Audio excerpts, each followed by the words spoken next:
Good morning, everyone. Thanks for coming. I'm going to talk about LATAM's ancillary growth story. And I will start by introducing LATAM to all of you. LATAM is a group of airlines connecting South America to the world, and we are almost recovering from COVID. The figures you have here are January 23. We were at 86% of our activity from pre-pandemic times, flying 1,400 flights to 144 destinations in 22 countries. Just to get a sense, can you raise your hands, those who work in airlines? Okay, a lot. Good. I'm going to tell you this story about our digital transformation. This is a story, parts of which I lived in first person, parts of which I was told by others. So in the following slides, for sure, there will be some cognitive biases. I will have mixed, not intentionally, some facts with opinions. So I wanted to say that in the first place, apologize for that, and remind you that what works in some contexts might not work in others.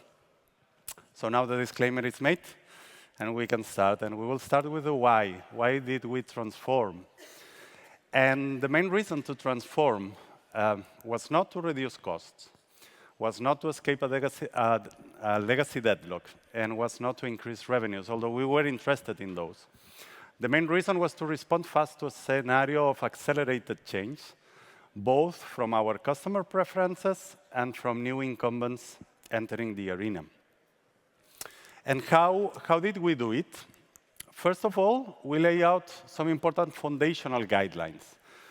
The most important one of them is we created a completely new and separated business unit. We call that LATAM XP, that had accountability end-to-end of the business outcomes and a hierarchical structure that contained almost all the levers to get those outcomes. Or in other words, we put commercial and IT together under one roof, and we got people from customer, finance, legal, and HR to make sure that we got on board everybody that was needed to make this challenge. Second thing, we were super bold, simplifying business rules. And third, we decided to go for a completely new architecture, free of legacy components.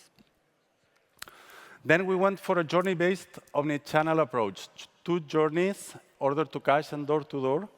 And we started with 3 channels, the web, the app, and the tool for contact center agents. Then we expanded to WhatsApp and NDC. And third, we decided to roll out by market. This is difficult because it implies that for a long period of time, we had coexistence of the old site and the new site. This was confusing for our customers, but allowed us to learn a lot. In the graph, what you see is the proportion of transactions between the old site and the new site. You can see that we started this project mid-2019, and we rolled out the first market in May 2020. We chose the smallest market, Ecuador, because that way we didn't have that much attention from the organization, and hence we had more freedom. And then we rolled out Chile, Colombia, Brazil, Peru. This took us almost a year. But even at that moment, if you see, we didn't reach 50% traffic yet. We needed more time, and it was by the beginning of 2022 when we rolled out the redemption flow that we were able to drain down traffic to 0. And this transformation brought many improvements. We were able to validate our value hypothesis when we launched the MVP in Ecuador.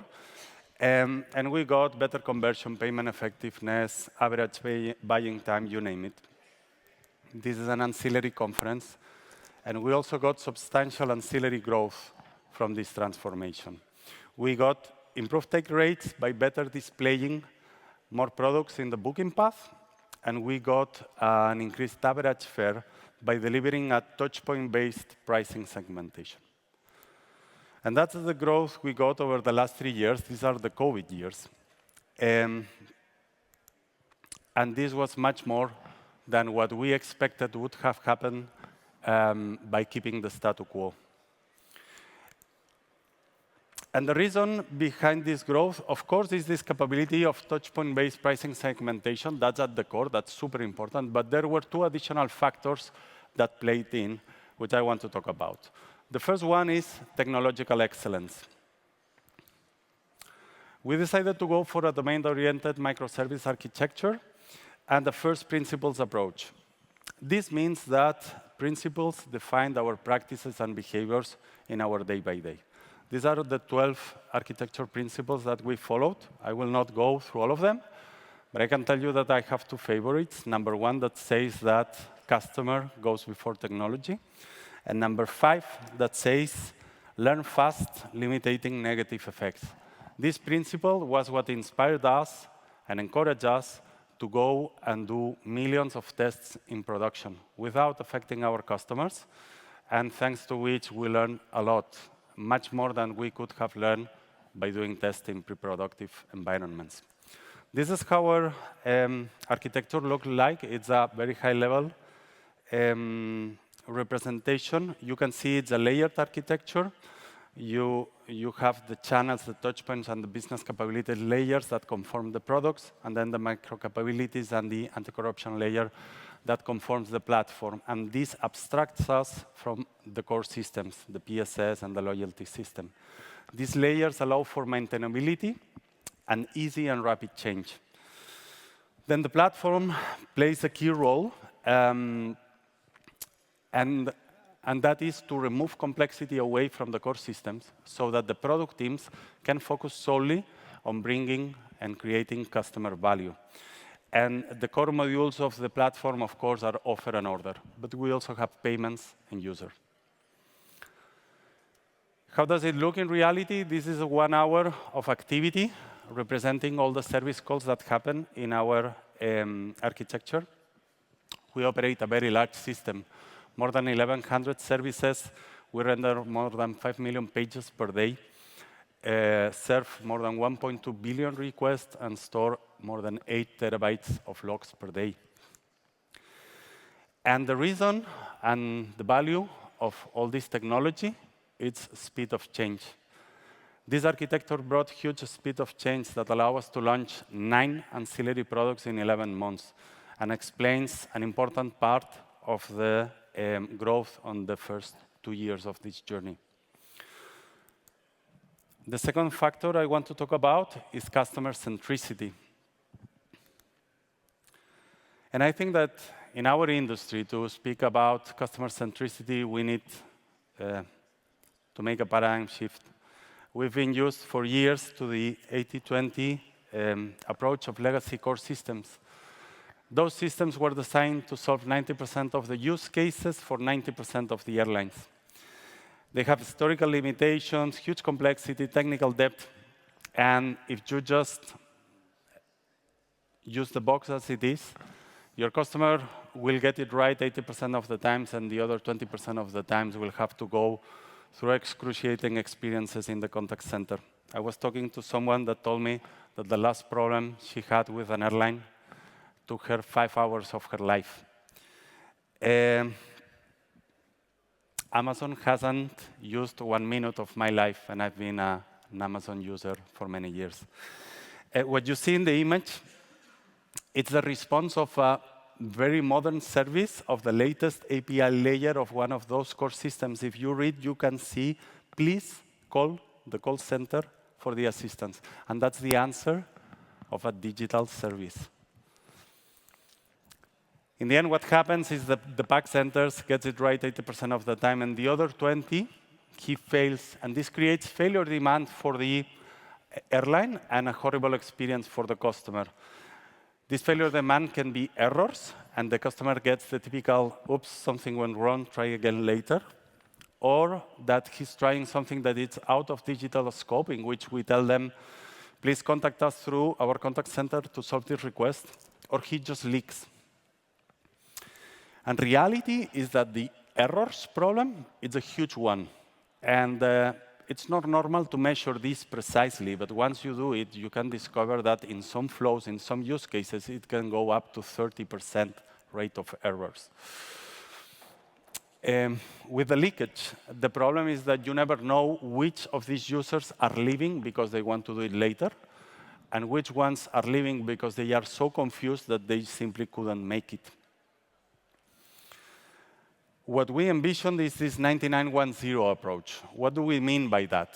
We want 99% of our customers to be able to buy, exchange, and refund seamlessly. We know that some will fail. We want it to be as little as possible, hopefully 1%. And those, we want to assist them in the best possible way. And we want 0 customers in hell. And we call that the LATAM digital service model. What's the vision? When you have this difficult problem that the contact center cannot solve, sometimes you end up going to the city ticket office. Because you know that when that happens, you will be there. You will have a human in front of you. This human will have another human that will be the manager that has the authority to make exceptions. And no matter how, you will go out with your problem solved, right? This is the kind of reliability that we want to give to our digital channel. We want to make it as reliable as the contact center. We want to be able to tell our customers, go and solve it on the page, you will get it. Yeah? And once you get there, you can think about crazy things, like closing the contact center. In order to do that, in order to get this 99-1, which is very aspirational, we have 2 levers. Measure the failed customer interactions precisely and relentlessly reduce them, and capture all residual failure demand and solve it through our digital assistant. And I'm going to talk now about these 2 levers before I close. First one is failed customer interactions. What is it? Observing this kind of microservice-based systems is very, very complex. So what we created is this construct in which in every interaction, we create a trace, a track ID that identifies this request and that allow us to know exactly what has happened when we succeed and when we fail. And with that, we are able to know how many errors we have, which action created them, and what was the service that created the error. If you work in digital, you have for sure received a WhatsApp like this. Somebody with a screenshot of your page not working, saying, hey, I've been trying this for 2 days, I cannot buy. Depending on the person, it ends up saying your site is crap. That depends, but I get that sometimes. What I used to do in my previous life after this kind of messages is to go inside and try it myself, then to check if there had been an opcon. And if both were negative, I would craft a professional sounding answer and go on with my life, because errors happened and there was nothing I could do. That's what I can do now. What you see here is this Santiago, Mexico flight that the user clicked, and when the brands rolled down, the information didn't display. This action is called search result bundle detail, get bundle detail, okay? I know that in the last 40 days, this action has been requested 1.159 million times, and that out of all of those requests, 16,344 failed. I know I have a 1.42 failure rate on this particular action. And we have this visibility for every action of every touch point of every journey on every channel. This visibility is top-down, and we can filter for many dimensions, but it's also bottom-up, so we know which are the artifacts creating these errors. And with this, we can prioritize backlog to solve mistakes, knowing exactly which are the errors we want to prioritize. And it's also an amazing tool to create customer-centric cultures. Imagine a developer working in the anti-corruption layer. It's a guy that spends all his day looking at black screens, very far away from the customer. But with this, he can connect his work to the impact he's creating in the customer. And after using this for some months, you start to realize that the customer is present in all the conversations happening in our digital shop. So, sorry, just to close on FCIs. All this is the reason why I tell you that I think that this FCI construct is the ultimate failure demand killer. I go to the other lever, which is the digital assistant. Remember, we have these three types of failure demand. Our digital assistant is a combination of technology, AI, and specialized agents. For the involuntary leakage, we use AI to make sure that when the passenger is leaving, he's leaving because he wants to, not because he's confused. And if he's confused, we help them solve the problem. For the other two situations, what we do is a proactive identification of the situation. We gather all the information, and we do a personalized redirect to a specialized agent. What are the benefits of that? For the customer, he experiences a fully digital experience. The first contact resolution rate of the digital assistant is much higher. We have shrinked handling times and delight levels customer satisfaction. For the agents, it's also great. They get higher specialization, training gets easier, better employee net promoting score, and lower turnover rates. And for the product teams, for the first time, they have complete visibility of the problem. Before, they didn't know what happened in the contact center calls. And with this visibility, we can foster end-to-end accountability. Maybe it's a bit abstract, so I want to share a video in which you will see the digital assistants in practice. Gary, can you help me with that? Here what you see is this bullet in which you can also go and ask questions. And the frequently asked questions that are offered are dynamically changed based on the moment of the touch point. Here you will see a broken experience doing an involuntary change on the web. It didn't work. And we offer him to solve it through the chat. And the chat gets contextualized, and behind there's a specialized agent. And this experience is omni-channel. So what you saw in the web, now you will see it in the app.